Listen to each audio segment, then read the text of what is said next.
Tenemos el siguiente problema sobre procesos estocásticos que dice así: en un punto determinado de un circuito eléctrico se debiera observar la señal de voltaje X de t. X de t es un proceso estocástico, una señal de voltaje que de alguna forma va evolucionando con el tiempo, pero no conocemos exactamente cómo. ¿Por qué? Porque no sabemos exactamente qué es lo que va a estar aconteciendo en el circuito. Eh, entonces lo modelamos como un proceso estocástico. Pero, debido a un error de diseño, se observa X junto a una réplica retardada de sí misma. Es decir, tenemos X de t con una réplica retardada en t segundos X de t menos t, y la forma en que se combinan es con una ponderación 1/2 cada uno. Piensen, por ejemplo, en una inducción parásita entre dos vías de una placa conductora, donde de una hacia la otra, por una aislación insuficiente, se genera una inducción de la señal, y por lo tanto, en vez de observar X, que es el valor, el voltaje de interés, se observa este otro voltaje Y de t, que es un proceso estocástico compuesto por X.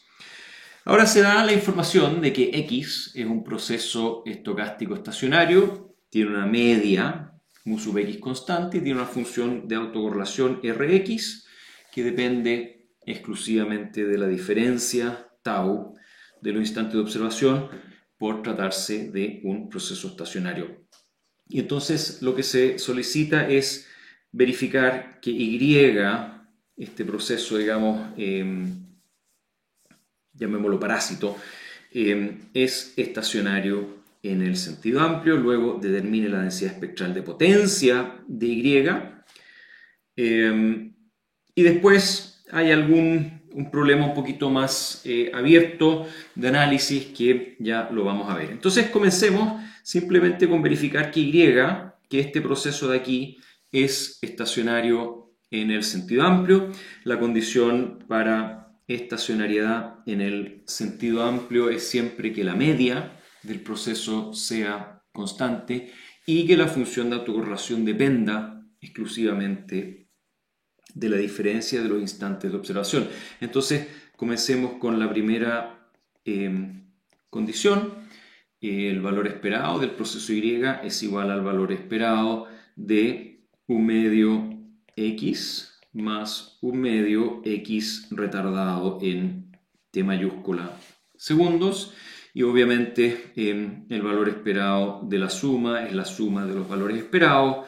El 1/2 sale hacia afuera, entonces por inspección directamente podemos decir que aparece 1/2 veces el valor esperado de X y 1/2 veces el valor esperado de X retardado, que obviamente también es mu X, así que tenemos 1/2 mu X por un lado más 1/2 mu X por el otro, igual mu X constante. La primera condición, entonces, para estacionariedad en el sentido amplio se cumple. La segunda condición se determina simplemente calculando la función de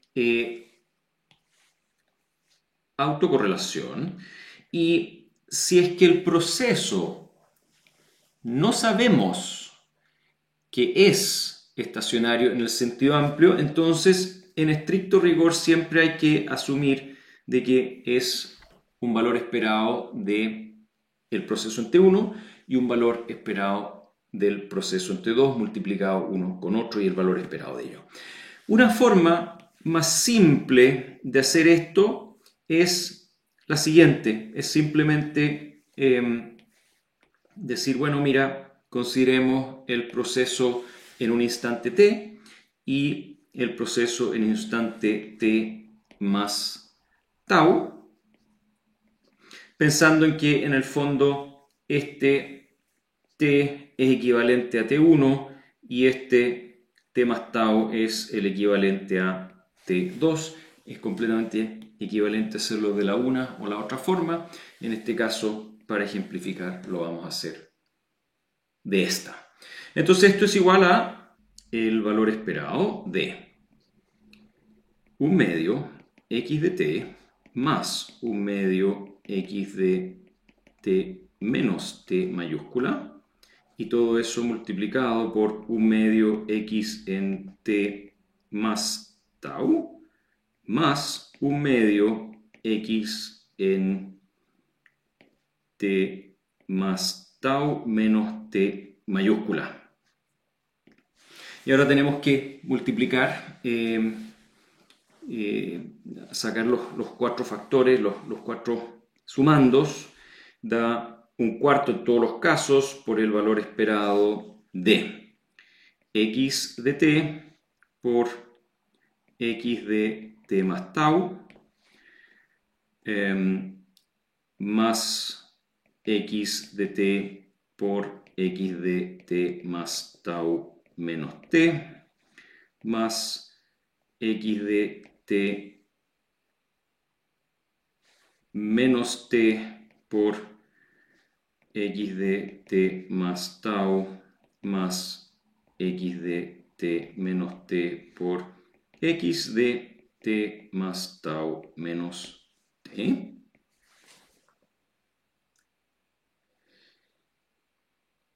Y si es que aplicamos ahora el operador esperado a la suma, es la suma de los valores esperados, de aquí sale, de hecho, exactamente la función de autocorrelación del proceso X. Y aquí tenemos una función de autocorrelación del proceso X,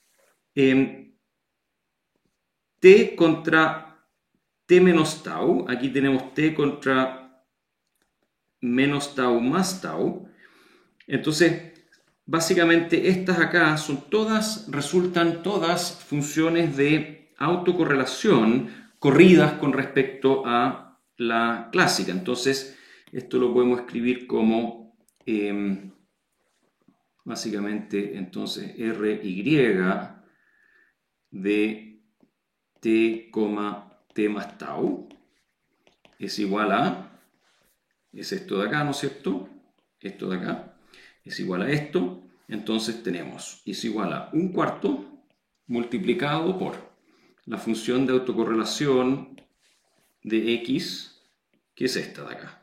Después tenemos 1/4 multiplicado por la función de autocorrelación de x evaluada en t menos tau, más 1/4 la función de autocorrelación de x evaluada en t menos,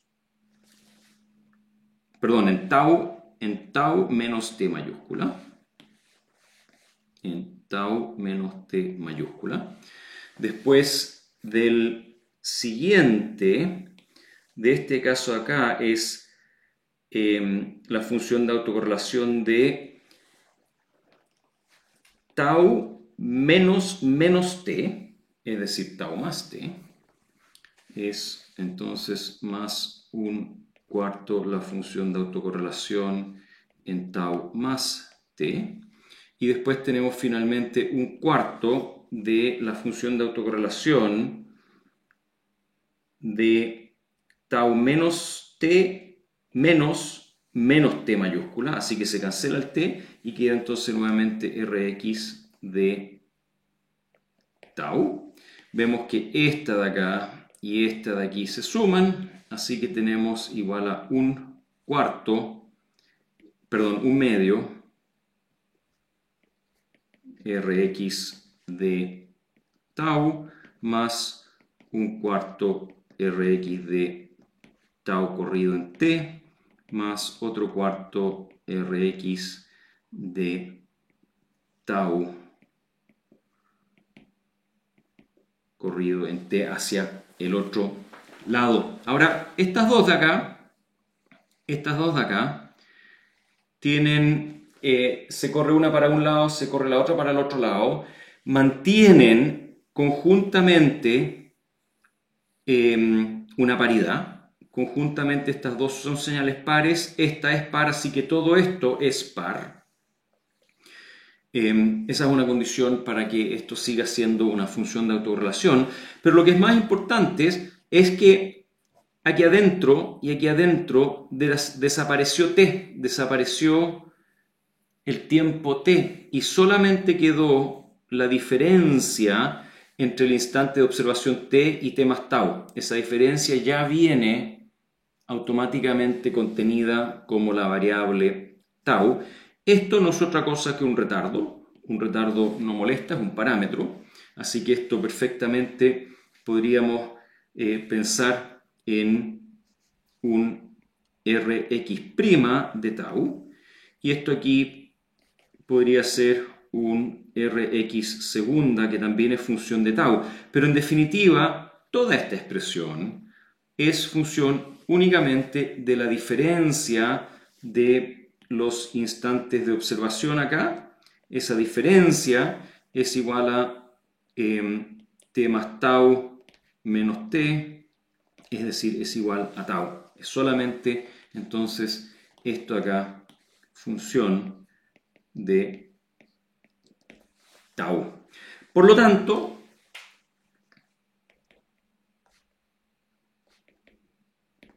dado que se cumple que la función de autorrelación del proceso es solamente función de la diferencia de los tiempos de observación y la media del proceso es constante, resulta que y de t es un proceso estocástico estacionario en el sentido amplio. Ahora, la parte B pide determinar la densidad espectral de potencia del proceso Y de t. Ahora, el teorema de Wiener-Khinchin, de la forma que lo hemos aprendido, aplica para procesos estocásticos estacionarios en el sentido amplio. Por lo tanto, dado que esa condición está dada, podemos directamente aplicar Wiener-Khinchin a este proceso. Entonces, B, la densidad espectral de potencia del proceso Y, es la transformada de Fourier de su función de autocorrelación, y esa transformada de Fourier es la transformada de Fourier de esto, que es 1 medio la densidad espectral de potencia del proceso X, y aquí no tenemos otra cosa que la densidad espectral de potencia del proceso X, pero con un retardo o con un adelanto, lo cual se va a traducir en un fasor al tomar la transformada de Fourier. Así que tenemos acá, esto es igual a 1 medio la transformada de Fourier de la función de autorrelación de X, vale decir la densidad espectral de potencia del proceso X, Sx de f, más un cuarto el fasor por el retardo e a la menos j2pi ft por la densidad espectral de potencia del proceso X, más otro cuarto por un fasor en la dirección opuesta, e a la j2pi ft, con signo positivo, de la densidad espectral de potencia del proceso X. Ahora, acá podemos factorizar la densidad de potencia de X, queda 1 medio, y después queda e a la menos j algo y e a la más j algo. Esa es la forma compleja del coseno, así que es directo ver que esto no es otra cosa que 1 medio de 1 más coseno de 2pi ft multiplicado por la densidad espectral de potencia del proceso X. Eso responde la parte B. Y finalmente, volviendo al enunciado, la parte C plantea lo siguiente. Suponga que la totalidad de la energía del proceso está distribuida uniformemente entre 0 y 20 kHz. y establezca un criterio para determinar un valor máximo admisible para el retardo t. Entonces, tratemos de hacer algún planteamiento gráfico para entender exactamente de qué se trata esta pregunta. Vamos a dibujar en frecuencia la densidad espectral de potencia del proceso Y. Entonces, básicamente tenemos Sx, que no necesariamente lo conocemos, puede tener cierta variabilidad, pero enfoquémonos en esto, Esto es un coseno, que es máximo en frecuencia 0, y según el valor de t, en la medida que la frecuencia crece, el coseno decrece. Y cuando llega a valor menos 1, cancela esto de acá y llega a 0. Y cuando el coseno en frecuencia 0 vale 1, esto 1 más 1 da 2, 1 medio por 2 da 1. Es decir, todo esto acá oscila entre más 1 y 0. Entonces podemos dibujar esa densidad, o al menos este factor, llamémoslo este factor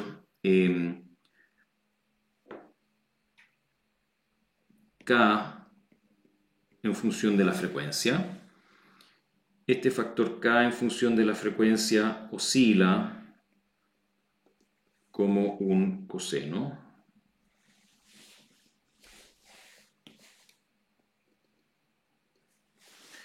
Y después vuelve a subir. Y después vuelve a subir ahí. Y nos están indicando que el ancho de banda está, en la energía del proceso está entre 0 y 20 kHz, y aquí va a poner menos 20 kHz. Es decir, que de alguna forma el proceso tiene completamente su energía concentrada entre esas dos frecuencias, y eso viene dado por esto de acá, ¿sí? Así que S de X, hagámoslo relativamente simple. Supongamos que S de X es constante. Supongamos de que el código color es rosado, indica S de X.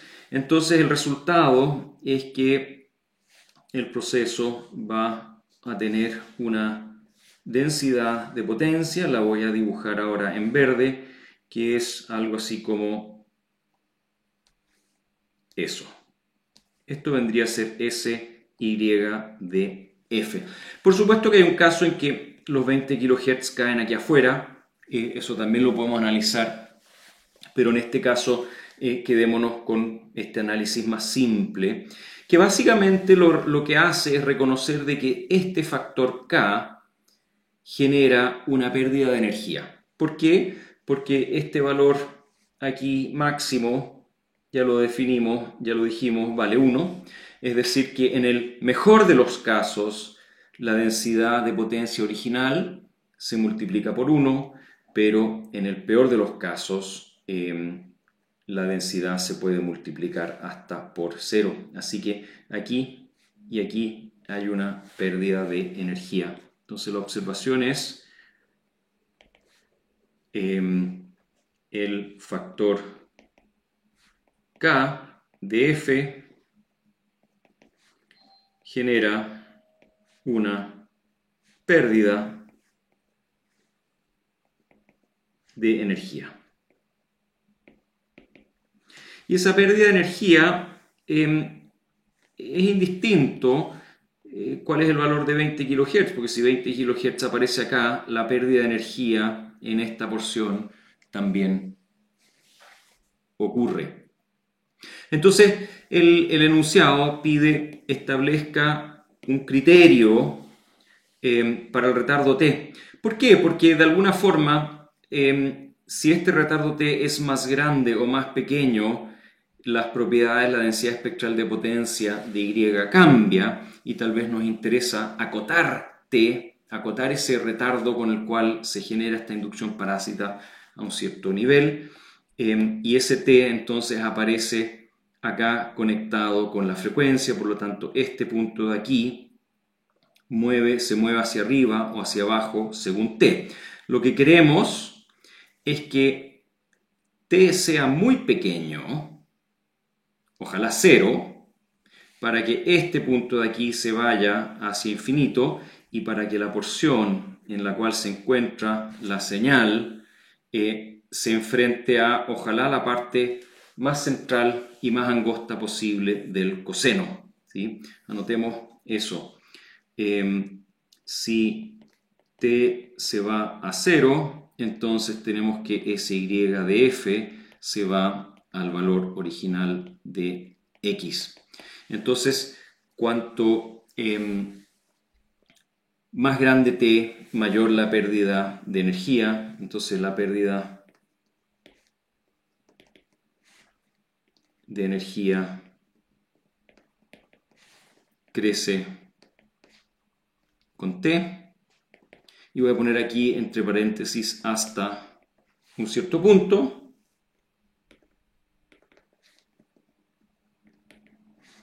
Porque a partir de un cierto punto, este valor de aquí ya está tan metido dentro del ancho de banda de la señal que aquí hay una serie de oscilaciones y que haya más o menos finalmente se pierde hasta la mitad de la energía de la señal, pero no más que eso, ¿sí? Entonces un criterio podría ser, y esto es una pregunta abierta, pero es para analizar, para tratar de acostumbrarnos a sacar verdad e interpretar lo que nos están diciendo este tipo de resultados. Entonces un criterio podría ser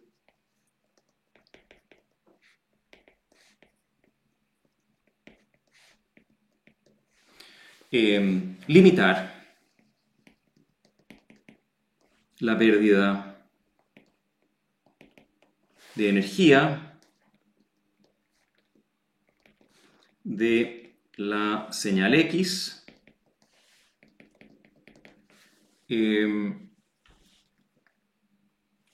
a un cierto porcentaje, a un porcentaje